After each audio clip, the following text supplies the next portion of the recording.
What's up, guys? Pokepasoda here, and today we're going to take a look at some good old cards that are spiking right now on TCGplayer.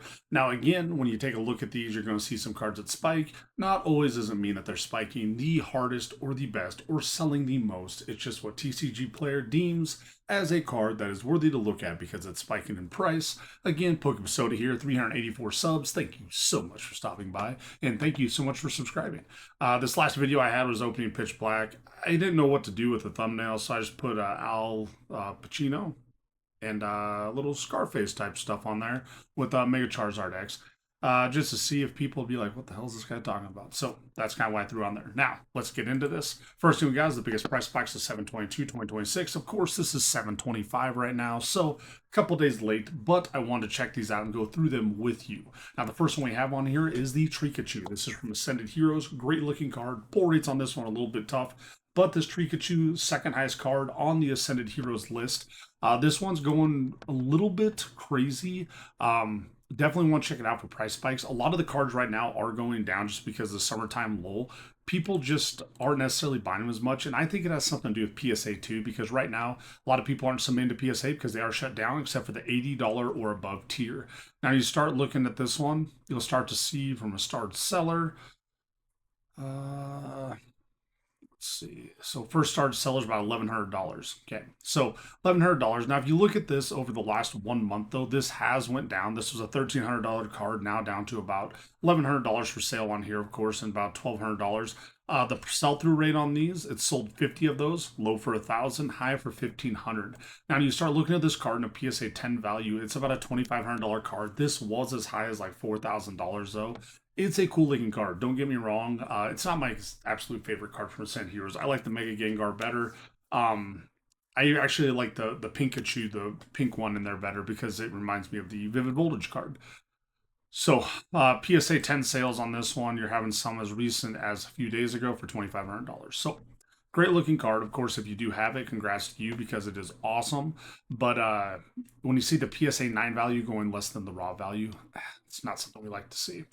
Next one we have is the Arceus V-Star. This is, of course, is from the Good Hold set of Crown Zenith, the last set that was actually published for the Sword and Shield era. Crown Zenith being especially set was an amazing set, and these gold cards are goated. They're the best gold cards you'd ever see between the Arceus, Palkia, Giratina, and Dialga.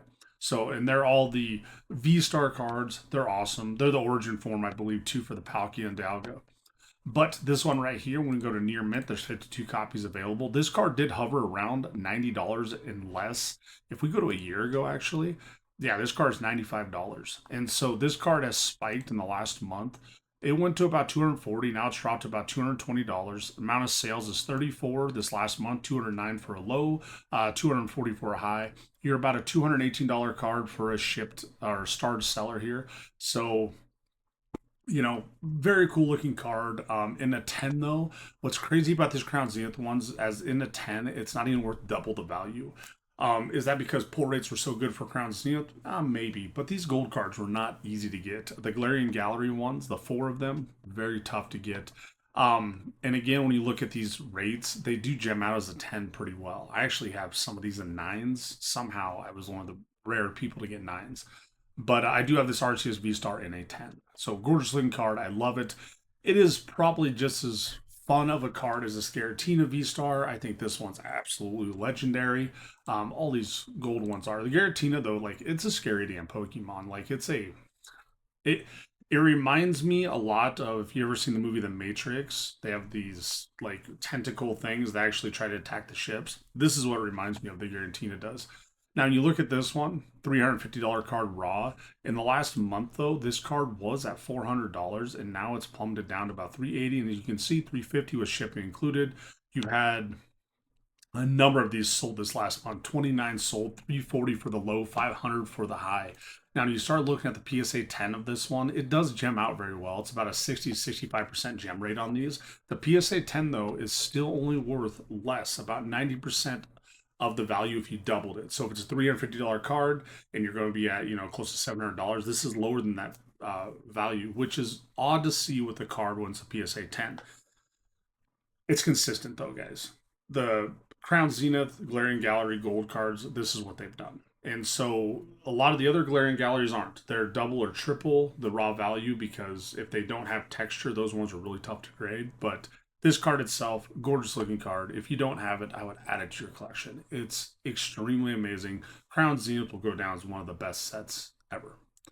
Now we have the Magikarp Wailord GX. This is the Sun and Moon promos. These Sun and Moon promos are awesome. Problem is, they are not textured, so they're super difficult to grade at times. This one right here, the Magikarp and Wailord, I've never had this one. I do have the rainbow version, I believe, of the actual set. I want to say it's Unified Minds, but near mint copies of this one, 15 of them available, about a $45 card. That's Chinese version. That's why it's like, God, it's cheap. $87, 100, or yep, $142 right here from a starred seller. I'd like to see pictures of that first, then $200, so it goes up real fast. This one in the last month has went crazy. $128 all the way to $142. Four of these is sold, $130 for the low, $250 for the high. When you start looking at this card though in the PSA 10 value, it's a $37,000 card. That seems insane, but let's double check this. Yeah, that must have, yeah, 10 of these. 10. Okay. It's a 10.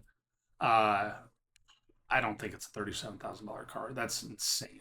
Like, just going to be real honest with you. Even the 9 has a pretty abysmal gem rate. You're going to see the 6, 7s, and 8s are going to be at 1,000 of them. So even to get a 9, you're at probably about, oh, I mean, you're talking about 12%. And then you're going to be at a fraction of that. So you're going to be about a half to 1% to get in a 10. Wild. Really wild. But cool card. Not my absolute favorite from him, but I'm not a huge Wailord fan. Kyogre, I like better. Magikarp, that was awesome. Now this one right here, the Mewtwo and Mew GX, I really, really regret because I had this card in a PSA 10. I sold it 2 years ago in September. I sold it for barely anything, like criminal. I want to say I sold it for 380 bucks, maybe $400. Okay. Near mint copies of this now. Okay. Near mint copies of this sell for as much as I sold for a PSA 10. And I hate looking at these cards and to see what they're worth now because when I sold them, they just weren't worth that. And there's a lot of people that have the ifs, the ifs, ands, or whats, or the buts, or whatever it is. But now take a look at this PSA 10. Crazy. Okay. $1,700 card. I mean, it's worth 5 times the amount I sold it for. Crazy. It's not 37,000, so I'm okay with that. If it was a $37,000 card now, I'd be pretty pissed. I'd find the guy that I, sold it to, and I don't know, I'd be upset. But this card right here, gem rate on it is much better than the Wailord in Magikarp. Very cool looking card. Like I said, I love it because Mew is just annoying the shit out of Mewtwo. One of my favorite Sun and Moon promos. Now, last one on this list is the Charizard EX. The Charizard EX right here. This card, I like it. It's not my favorite though. Like of Charizards, I don't think it makes my top 10. I pulled this card right off the rip pretty quick when 151 came out. Had it graded out as a 7, which is crazy. And then I sold it. I sold it as a raw card, basically, is what I did. Now, this one, you're looking at about a $380 to $400 card for raw. There's a lot of copies for sale, 117 of them, because a lot of 151 was printed. If you look at the 1 month of this one, though, it was a $430 card and has went down to about the 380 mark. 79 have sold, a low of 350, a high of about $510 for this card in the last month. Now, this one, we start looking at it, the PSA gem rate on this one's not great. It's pretty low. It's about a 25% PSA gem rate. And I got a 7. I got one of the 3,500 sevens when I graded it somehow. I have no idea how. It was pack fresh, very well centered. I no whitening around it. I don't know. I think the PSA guy that day was just upset. I don't know if he spilled coffee on his pants or zipped himself up when he was going to the bathroom, but he was pissed. So like he screwed me over. This one though, as for tens, they're selling all the time, guys, and they're selling for $1,500. So do I think there's a play on this one? If you were to buy 10 of these, you're going to get maybe 2 or 3 of them that grade out as a 10, possibly. But I don't know. We'll see if it's a grade or not. Now, TCGplayer, this has it every week where it goes through some of the cards, which cards are spiking this week. This is one thing I like to always go through. So Hope you guys enjoyed the video. Remember, Pokemon, like and subscribe, and as always, remember, catch 'em all.